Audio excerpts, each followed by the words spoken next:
Se eu te dissesse que um simples gole de vinho poderia colocar um mortal frente a frente com os deuses, você acreditaria?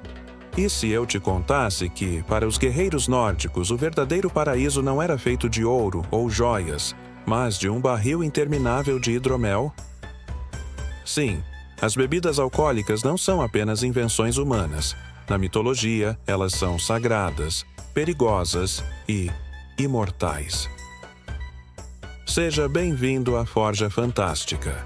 Hoje você vai mergulhar num copo ancestral de história, mitos e lendas. Vamos explorar como o vinho e a cerveja não eram apenas bebidas, mas símbolos de poder, oferendas aos deuses e até mesmo portais para o além. E claro, você vai descobrir também a origem do hidromel, o néctar dos deuses nórdicos, e como essa bebida moldou rituais, batalhas e eternas disputas entre gigantes e divindades.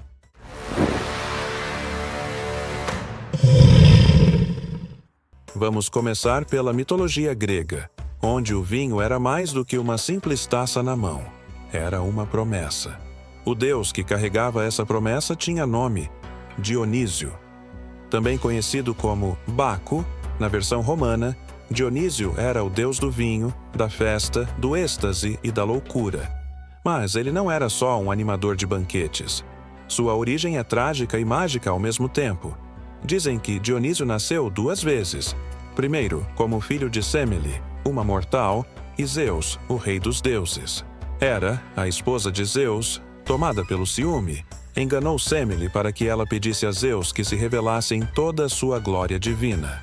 E quando ele o fez, Semele foi consumida em chamas. Mas Zeus conseguiu salvar o feto, costurando Dionísio em sua própria coxa até que ele estivesse pronto para nascer novamente. Sim, Dionísio nasceu da coxa de Zeus, e talvez por isso tenha crescido com uma conexão tão intensa entre a vida e a morte, o prazer e a loucura. Dionísio era adorado em festivais chamados dionisíacas, onde o vinho corria solto. Os rituais envolviam máscaras, teatro e danças selvagens, e os limites da realidade eram borrados. Seus seguidores, as Mênades, entravam em transe, rasgavam animais vivos com as próprias mãos e juravam fidelidade eterna ao deus da embriaguez. Para os gregos, o vinho tinha esse papel. Ele era uma forma de sair do mundo racional e acessar o mundo dos deuses, dos sentimentos, do êxtase. Mas também havia um lado sombrio. Dionísio era gentil com quem o honrava, e implacável com quem zombava dele. Um mito famoso conta a história dos piratas de Tirrênia. Eles sequestraram Dionísio achando que era apenas um nobre comum. Mas durante a viagem, o deus transformou o mastro do navio em uma videira, fez vinho jorrar do convés e assumiu a forma de um leão. Os marinheiros aterrorizados pularam no mar e foram transformados em golfinhos. Isso mostra que o vinho, na mitologia, não é só celebração, é transformação, é punição, é poder. Outro ditado famoso na Grécia Antiga dizia: no vinho, a verdade. Em latim, in vino veritas. Ou seja, quando o vinho entra, as máscaras caem. A embriaguez era vista como uma ponte para a sinceridade, ou para o caos. E a cerveja? Bem, ela tinha menos prestígio entre os gregos. Era associada aos egípcios e bárbaros. Mas, entre os nórdicos, era outra história. Agora vamos viajar para o Frio do Norte, onde os deuses empunhavam machados e brindavam em salões eternos. O hidromel era a bebida sagrada dos nórdicos, e não era apenas uma mistura de água com mel fermentado. Era o próprio sangue da sabedoria. Segundo os mitos nórdicos, após a criação do mundo, 2 clãs de deuses, os Aesir e os Vanir, entraram em guerra. Depois de selarem a paz, cuspiram todos juntos num caldeirão como sinal de união. Dessa mistura surgiu um ser chamado Kvasir, o mais sábio entre todos. Kvasir viajou pelos mundos ensinando e resolvendo disputas. Mas um dia foi assassinado por 2 anões, Fijalar e Galar, que drenaram seu sangue e o misturaram com mel, criando o hidromel da poesia e da sabedoria. Essa bebida passou por várias mãos até chegar ao deus Odin. Para consegui-la, Odin se disfarçou, enganou gigantes e se transformou em águia para fugir com os tonéis.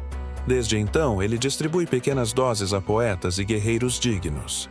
Ou seja, se você tem o dom da palavra ou da coragem, talvez tenha provado uma gota desse hidromel mítico sem saber. No Valhalla, Salão dos Mortos Honrados, os guerreiros nórdicos são recebidos com hidromel servido por valquírias. A bebida simboliza a recompensa pela bravura e também a preparação para o Ragnarök, o fim do mundo. Ali, beber é tanto um ritual quanto um preparo para a próxima guerra. Entre os nórdicos há também a lenda do brinde como proteção. Eles erguiam os copos, derramavam uma parte no chão como oferenda aos deuses e diziam Skål, que é usado até hoje como saudação. O Havamal é um texto nórdico antigo, atribuído ao próprio Odin. Ele traz reflexões sobre sabedoria, honra e até bebida, que é o nosso tema de hoje. Veja uma das passagens onde Odin alerta sobre a cerveja. A cerveja não é tão boa quanto dizem. Quanto mais se bebe, menos se pensa. E em outra, um pássaro chamado esquecimento paira sobre as festas. Ele paira sobre celebrações de cerveja. Ele rouba os pensamentos dos homens. Pelas penas desse pássaro, eu fui preso. E até o hidromel, esse poema, cita que por mais sagrado que seja, deve haver consciência dos seus atos. Que o homem não segure a caneca, beba o hidromel com moderação. Fale de forma sensata ou fique em silêncio. Por sua falta de gentileza, nenhum homem irá criticá-lo. Se você for buscar pela cama cedo. Os deuses sabiam, beber demais, às vezes, era abrir mão da própria mente. Era uma forma de se conectar com os ancestrais, proteger o lar e pedir sorte. As bebidas alcoólicas na mitologia são mais do que festas e exagero. São portais, são pactos. E às vezes, são perigosas demais para os mortais comuns. Enquanto o vinho grego abria as portas do teatro e da loucura divina, o hidromel nórdico entregava sabedoria e coragem. Ambas as culturas sabiam. O que você coloca no copo pode transformar quem você é. E antes de encerrar, vale lembrar, a embriaguez, tanto para gregos quanto para nórdicos, era algo sagrado, mas nunca gratuito. Era preciso respeito, sacrifício e, às vezes, enfrentar os próprios demônios internos. Seja Dionísio punindo os descrentes, ou Odin enganando gigantes para trazer a sabedoria líquida aos seus, as bebidas sempre tiveram um papel além do prazer. Elas eram ferramentas dos deuses. Então, da próxima vez que você ouvir um brinde, lembre-se, talvez em alguma gota viva um mito antigo. Talvez em algum copo um deus esteja te observando. Se você curtiu essa viagem pelas bebidas sagradas da mitologia, deixa seu like aqui embaixo, se inscreve na Forja Fantástica e ativa o sininho para não perder nenhuma nova história épica. E olha só, tem um outro vídeo aparecendo aqui na tela agora. Clica nele e continua essa jornada pelo Fantástico comigo. Nos vemos no próximo brinde. Até lá!